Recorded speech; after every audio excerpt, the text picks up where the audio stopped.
What's that?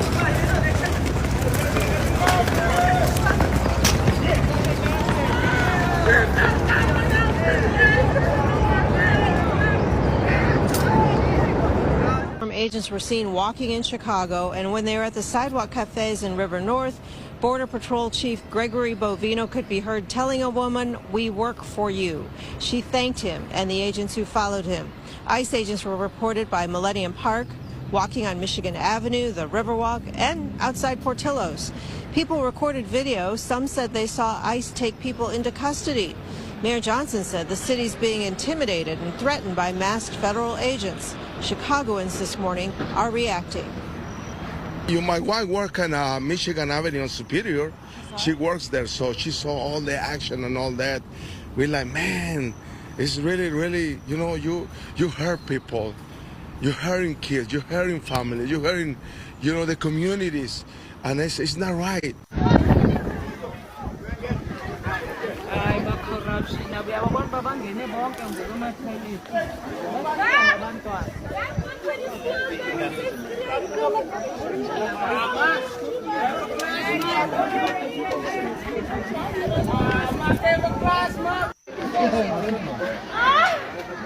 Okay, sure.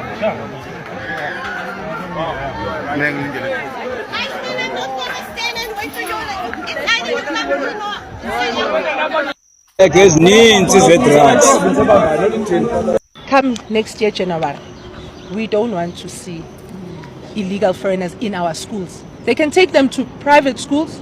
We don't have a problem. They must pay for the services. I get it, the parents are working. They tell us that we are useless. We don't want to work. We are lazy. But now they are here to work. So they must pay for the services that they're getting. We're not saying they can go to private. We don't care. But public schools are reserved for South Africans. We've been to 4 schools now, and all schools have acknowledged and have signed off the letter of receipt.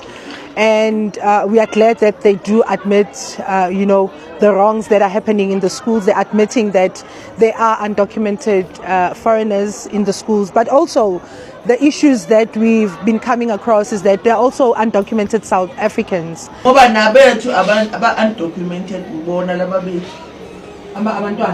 But I need to let responsibility futhi yesikole ukuthi ibancede ngokuthi department speed up the process of documents.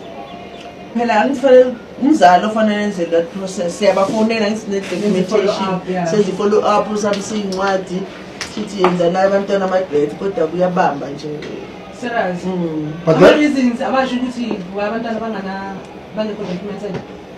Bayasho bathi government home affairs safonphila akana mama wakhe owashona engakamenzile omunye uganile eZimbabwe wabashiya bebancane bakhulu bengenama pass. Hayi.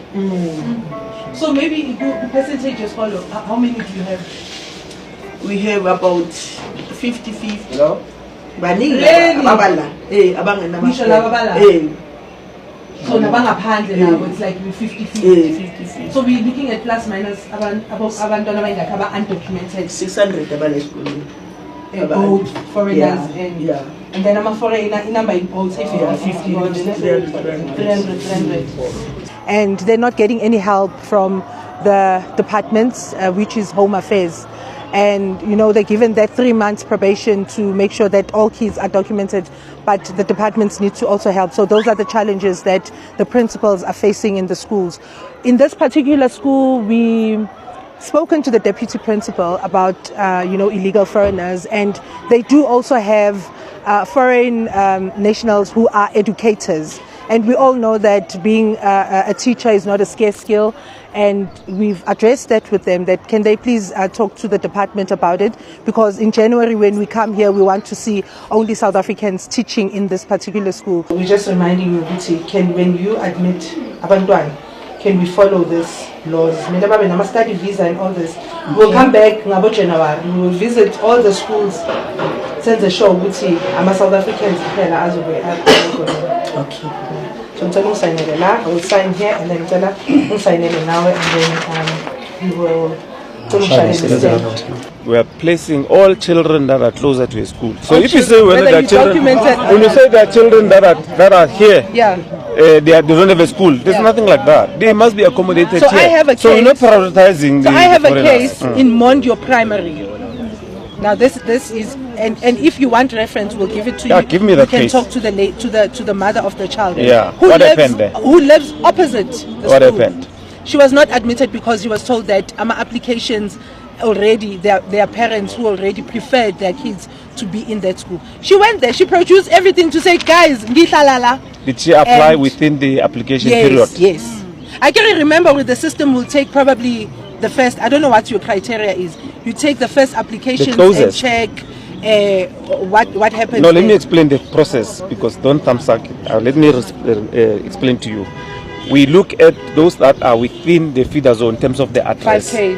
No, Yeah. it's not 5K. What the what's the closest, radius? as long as you are close, that the system will take So you. you The and closer you the are. school are talking different language because the schools will tell us that it's 5 kilometer radius. No, there's nothing like that. There's nothing like 5 kilometer radius.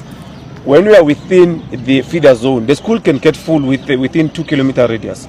The school can get full within 1.5 radius. So there's nothing like 5 kilometer radius. That one is in the past. Okay. So the closer you This is are, a new law now. yes, Okay. the closer you are to the school, you are prioritized. Okay. The second category, if there's a sibling in that school, and the previous school is closer to that school that you want to go to, that's the second category. The third one is those that are working in Yes. the area. Yes. The fourth one is within 30 kilometer radius. If there's space in that school, you will be accommodated. Okay. The fifth one is beyond 30 kilometer radius. That's why a child that stays here can be admitted in Senten, wherever, in Gauteng, because capacity will then dictate to say we have space. So that's the criteria that we are using. So how do we have parents who complain who's just sitting who lives I need just that- across? that's why I need that I will case. definitely, and we'll have to report back to the media. Yeah. And once you have Give me you that have- case. you have all of I'll that. check on what Because happened and I'll give you exactly you what know happened. the school that I'm talking about is where there's mostly foreign nationals who have hijacked properties there, and we know for a fact the kids use affidavits. I mean, We- the Bill Act also talk about indabazama affidavits where you need to be producing affidavits as proof of. Others even use it as I'm not proof sure of with the- identity. I'm not sure whether you were part of the executive when your movement marched to us. Were you there? I'm They the did founder much. of the organization. I cannot But be. were you there? Surely I was there. When was this? When Pretoria. No, here in Joburg. Yeah, yeah. Remember, you remember. She was leading the march. But after that march, there's a lot that we have done. So we've actually helped you to try and correct some of the things. But Nina, No, but we don't dismiss you. You play a significant role, but as long as you are within the law, it's fine. But we can't say and chastise you and say you are doing wrong things. And you are for South Africans. Yeah. And we have you have members, we have a mandate. You are doing what your members expect you to do. Okay. But as long as it's within the law, we can't chastise you. I mean, and say you are not assisting us. But we need to do everything within the confines of the law. Then we So don't have a part of the problem. laws are that these kids need to be properly documented, study visas and all that. Can we stick to that when we admit kids in school in January? Yeah, to respond to that, Yes. we don't manage immigration of this country. Department of Home Affairs, they have that responsibility. So why work with. why no, do we let me have these continue. laws as part We in your work- department? Why do we have them Yeah, but in your department? remember, we are not a federal education. We are in South Africa. Yeah. We are governed by the laws that are governing the country, which they say all children of a school-going age must Yeah. be in a class. And if there are any other impediments, we need to make sure that we work with the parent and resolve those. That's why I said to you, those that are not documented, it's not only foreigners. If we do have South Africans that are not 100%. documented, we work with them and make sure that let's assist them. There are those that will seek assistance, and we'll assist them and make inroads and make sure that Home Affairs, work with them. Those that are not So your documented, school are complicit? in the immigration officers, Yeah. those are people that are responsible to make sure that all people that are undocumented in the country must be deported. So your It's not us. principals, your principals are committing crime because when harboring an undocumented foreigner, it means you're committing crime. And it's either you should be sentenced or fined. Our principals are working with the Department of Home Affairs. People They are are not documented. We have kids No, but who remember, are undocumented in the schools. I said to you, there was a court order which dictated that all children of a school-going age must be in a class, and that order, whether you documented or not, yes, whether the child because it was accommodating all children. Whether the child of a South African suffers because there's no space in the preferred school doesn't matter. It does not say that. That you are adding. Now we know that the department is not for South Africans; it's for other people. But thank you so much. I'm not sure why you're here. We didn't even get time to know why are you here. No, anything that is happening in our school, we have an interest. Okay. Now so you we know heard why. that you are coming to our schools, and we said no. We want to understand what are you doing here. That's why I came to you. Yeah. No, that's fine. Because we were busy, I came to you, introduced myself, and I said, okay. And we appreciate your presence. I hope you're going to make it clear to us that come next year, January, we don't want to see illegal foreigners in our schools. They met at 3 o'clock, so we are still waiting for an update.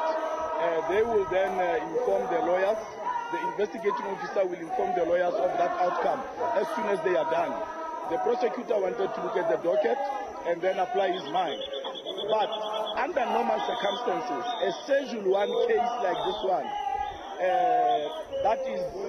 that Ntanta Lax is charged with, he should have been given a warning by the investigating officer. But the investigating officer is afraid to give that, to release him on a warning. And he is saying that the prosecutor must make that decision. So after more than 24 hours of trying to get a prosecutor that can look at the docket, he said he found one. He's meeting him now as we speak. We are waiting for them to come back to us. But under normal circumstances, Ntanta should not be in prison. Given that it is a decision that you're waiting for, it could go anyway. Should it be negative as far as your side is concerned? Then the wait is for Monday? We will have to wait for Monday, but if that is the case, I hope God gives us the power to be able to reach the hearts and minds of these people. Some of these people have been through courts themselves. They understand how criminal procedure works, and they understand that Ntanta is here unfairly. They understand that there's a political motive for him to be incarcerated. They understand that this is not justice, what is happening here. So I hope that it doesn't go negative. I just hope that it goes positive, so that Ntanta can walk through those doors and go to freedom, and then he can present himself to court on Monday. What these people are saying is that when Julius Malema is to be arrested, he gets a phone call that he must go and hand himself over at the police station. When politicians, even in the ANC and other parties, even high-profile business people, when they are to be arrested, they get calls that they must go and hand themselves over. Why is it an exception with Ntanta?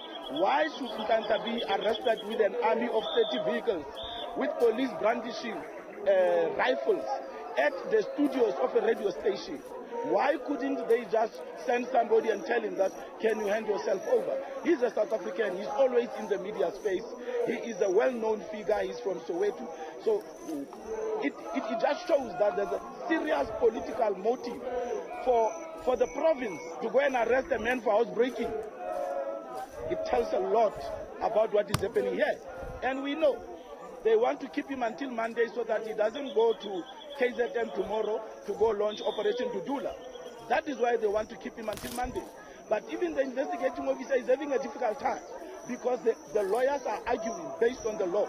And the law says if a person is on a Schedule 1, you as the investigating officer, you can give him a warning and he can present himself to court. But we have even said, let's agree to what you are saying, investigating officer, because you are cooperating with us. The investigating officer is working well with us. He found the prosecutor. Let us wait for the prosecutor after he has looked at the docket.